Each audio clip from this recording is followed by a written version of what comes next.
আমাদের আজকে সলিউশন পর্ব হচ্ছে ত্রিকোণমিতি ইনভার্স ফাংশন। তো এই অঙ্কগুলো এবার ঢাকা ভার্সিটি ভর্তি পরীক্ষার জন্য খুবই গুরুত্বপূর্ণ। আমরা এই ধরনের গণিতগুলো সমাধানের কৌশলটা শিখে নেব।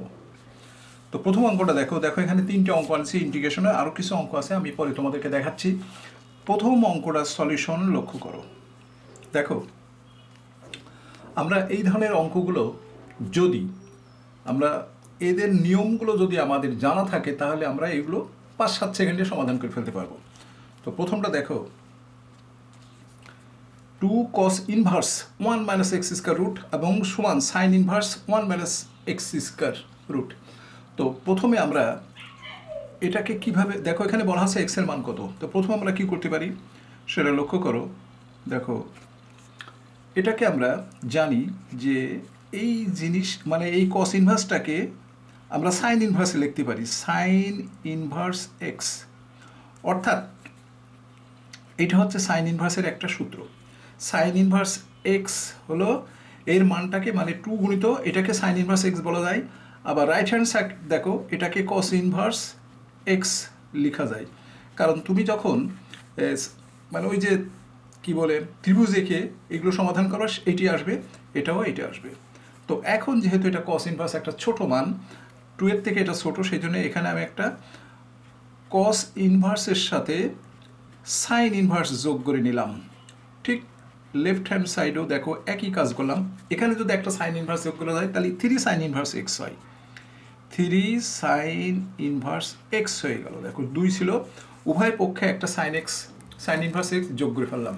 তো এখন দেখো এইটাকে লেখা যায় কি, এটা লেখা যায় π/2।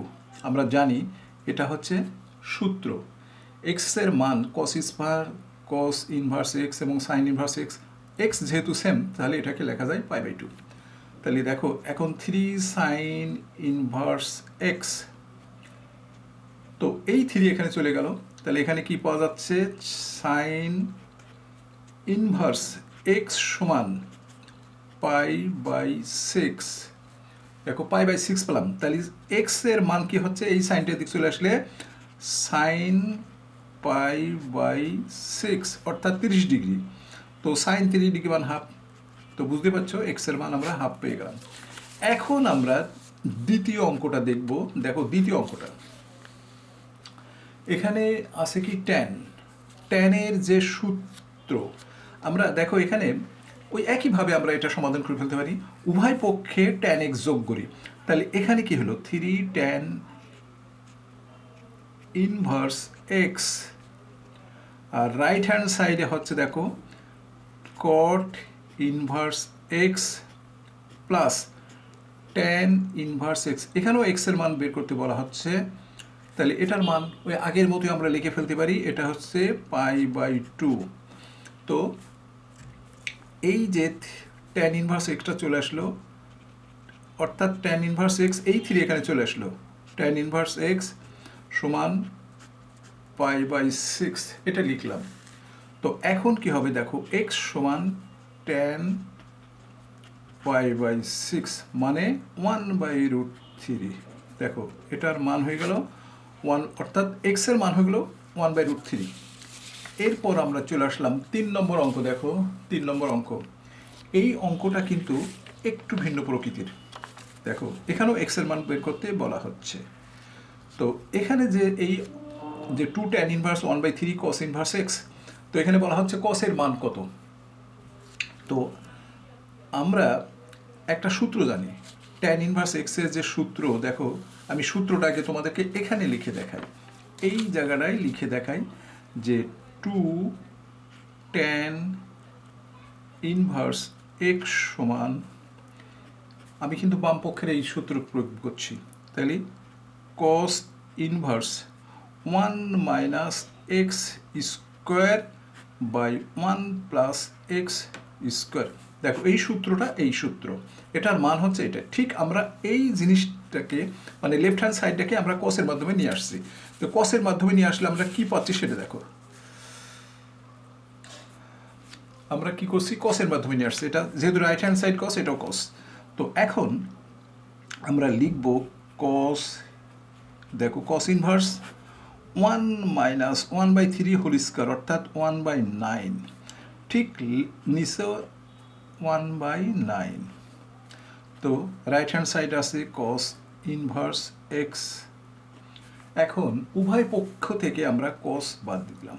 দেখো কস বাদ দিলে তাহলে এক্সের মান থাকছে, এক্স সমান আমরা পাচ্ছি দেখো 9, না উপরে 8/9 আর নিচে হচ্ছে 10/9। তো 9 ভ্যানিশ হয়ে গেল, তাহলে 8/10 অর্থাৎ 4/5। দেখো এক্সের মান হচ্ছে 4/5। এখন যদি অঙ্কটা এরকম থাকতো, মনে করো যে এই অঙ্কটা ধরো এরকম থাকলো কস ইনভার্স 1/4/5 এরকম থাকলো, হাফ কস ইনভার্স 4/5 যদি থাকে, যদি বলা হয় tan ইনভার্স এক্স। এখন যদি বলা হয় এক্সের মান কত, তাহলে এটা আমরা কিভাবে সমাধান করব? আমরা কি এটাই যদি আমরা 2 দিয়ে গুণ করে এটা সূত্র ফেলতে যাই তাহলেও কিন্তু অঙ্কটা বড় হয়ে যাবে। তো আমরা এটাকে লিখতে পারি এইভাবে, দেখো tan ইনভার্স 1/9 রুট, এটা লিখতে পারি এটা। তাহলে কি হলো tan ইনভার্স এক্স। তাহলে দেখো এটাও tan এটাও tan, তাহলে এক্সের মানটা আমাদের কি হচ্ছে, দেখো আমরা এটা সূত্র ফেললাম tan ইনভার্স বিয়োজন 5-4/5+4, এটা হলো 5-4 মানে 1 আর 5+4 মানে 9। উভয় পক্ষ থেকে tan ইনভার্স ক্যান্সেল করে দিলে, ধরো tan ক্যান্সেল করে দিলাম, এক্সের মান 1/3। এটা হচ্ছে এই অঙ্কের সলিউশন। এরপর আমরা চলে আসলাম আরও কিছু অঙ্ক। দেখো এখানে ছোট্ট করে লেখা আছে, অবশ্যই তোমাদের এটা দেখতে কষ্ট হবে, সমস্যা হবে, তবুও অঙ্ক যাদের সমাধান করার ইচ্ছা আছে তারা দেখে নিতে পারো। তো এখানে বলা হচ্ছে কি যে x plus y minus 3 whole square by 4, x minus y plus 1 whole square by 9 সমান যদি 1 হয় তাহলে এর কেন্দ্রটা কত? দেখো এর কেন্দ্রটা বের করতে হলে এই ধরনের অঙ্ক চলেও আসতে পারে, কারণ এটা একটা আমাদের কি বলছে, এটা হচ্ছে উপকেন্দ্র বা কি বলে এটাকেও, অধিবৃত্ত, পরাবৃত্ত, এটা কি বলা হয় তোমরা নিশ্চয় জানো এটা কি। এটা হচ্ছে উপবৃত্ত। যাই হোক, এই ধরনের অঙ্ক আমরা করব কিভাবে, দেখো এক্স প্লাস ওয়াই সমান সমান 3, দেখো এক্স প্লাস ওয়াই মাইনাস 3 সমান সমান 0 লেখা হয়। তাহলে আবার এখানে আছে দেখো এক্স মাইনাস ওয়াই সমান 1, যোগ করে দাও, যোগ করে দিলে কি পাচ্ছি 2x পাচ্ছি 4, অর্থাৎ x সমান পাচ্ছি 2। এখন x এর মান এখানে যদি বসিয়ে দেওয়া যায় তাহলে y এর মান পাচ্ছি 1। তাহলে এই যে উপবৃত্ত, হ্যাঁ এই উপবৃত্তের কেন্দ্র কত, 2 1, এটা হচ্ছে উপবৃত্তের কেন্দ্র। এই ধরনের অঙ্ক চলেও আসতে পারে, অসম্ভব বলে কিছু নেই, কারণ এটাও আমাদের সিলেবাস অন্তর্ভুক্ত একটি অঙ্ক। তাই এই ধরনের অঙ্ক আমাদের বইয়ে না থাকলেও কিন্তু শিক্ষকরা এই ধরনের অঙ্কগুলো বানিয়ে তৈরি করে তোমাদের পরীক্ষা দিতে পারে, পরীক্ষার প্রশ্নপত্রের উত্তর দিতে পারে। সেই জন্য আমি সবসময় নতুন নতুন অঙ্ক নিয়ে আসি। আমার অঙ্কগুলো কোনো সময় বই থেকে আমি নিই না, আমি সবসময় নতুন অঙ্ক তৈরি করে নতুন অঙ্ক আমি সবসময় তোমাদেরকে সহযোগিতা করে আসছি। এটা একটা সহযোগিতা বলতে পারো, কারণ শিক্ষার কোনো শেষ নেই, গণিত করারও কোনো শেষ নেই। তো বুঝতে পারছো আরও অঙ্ক ছিল, কিন্তু দেখো এই যে এটা ডিফারেন্সিয়েশন, এটা 3 সেকেন্ডের অঙ্ক, এটাও 3 সেকেন্ডের। এটা এমন একটা সূত্র আছে যেগুলো সূত্রগুলো আমরা অনেক ছাত্র এগুলো জানে না, এটা 1 সেকেন্ডে বলা যায়, এটার উত্তর 1 সেকেন্ডে বলা যায়। যেমন x সমান 2 এবং y সমান পরম মান x দ্বারা আবদ্ধ ক্ষেত্রের ক্ষেত্রফল কত, এটা হলো 1 সেকেন্ডের অঙ্ক। এটাও দেখো এই ডিফারেন্সিয়েশনটাও 1 সেকেন্ডের অঙ্ক। তো আমি শুধু এই 7 নম্বরের অঙ্কটা বলে দিচ্ছি যে 1 সেকেন্ডে কী করবা, যদি x সমান 2 থাকে আর y সমান পরম মান x থাকে, এটা আমরা ছবি এঁকে চিত্র এঁকে তৈরি করি, যেমন সমাধান করি, এরকম একটা চিত্র আঁকি, এখানে একটা যাই, এদিকে একটা যাই, কারণ ওই দুটো এইভাবে বলছে। আর x সমান 2 মানে এই যে এই দিকে একটা এই ক্ষেত্রফলটা আমাদেরকে বের করতে বলছে। কিন্তু এক সেকেন্ড আমি কেন বলছি, যদি এক্সের সহগ না থাকে, যদি শুধু এক্স সমান 2 থাকে, তো এটাকে হোল স্কয়ার করলে ক্ষেত্রফল পাওয়া যায়। তাহলে এর ক্ষেত্রফলটা কত হচ্ছে? এর ক্ষেত্রফলটা হচ্ছে মাত্র 4।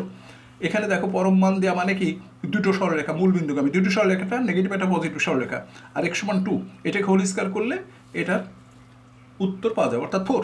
এখন যদি মনে করো এক্স এর মান 3 আছে, ওয়াই সমান 3, পরম মানের ভিতরে 3x আছে, তখন কি হবে?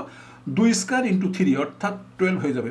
এক্স এর ভিতরে যদি এক্স এর সহগ হিসেবে 3 থাকে বা 2 থাকে, 2 থাকলে কি হবে? 4 2 দুগুণে 4 আর 2 8, 8 হবে। এখানে 3 থাকলেই 12 হবে। এটাই আর কি। এই ধরনের গণিতগুলো তোমাদেরকে অবশ্যই জানা উচিত, শেখা উচিত, যেহেতু আগামী 20 তারিখেই ভর্তি পরীক্ষা, তাই এই ধরনের গণিতগুলো শিখে রাখো। এটার অ্যান্সার 0, এটার অ্যান্সার -1। তো আমি এইগুলো আগামীতে কিছু কিছু তোমাদেরকে দেখাবো। আজ এই পর্যন্তই।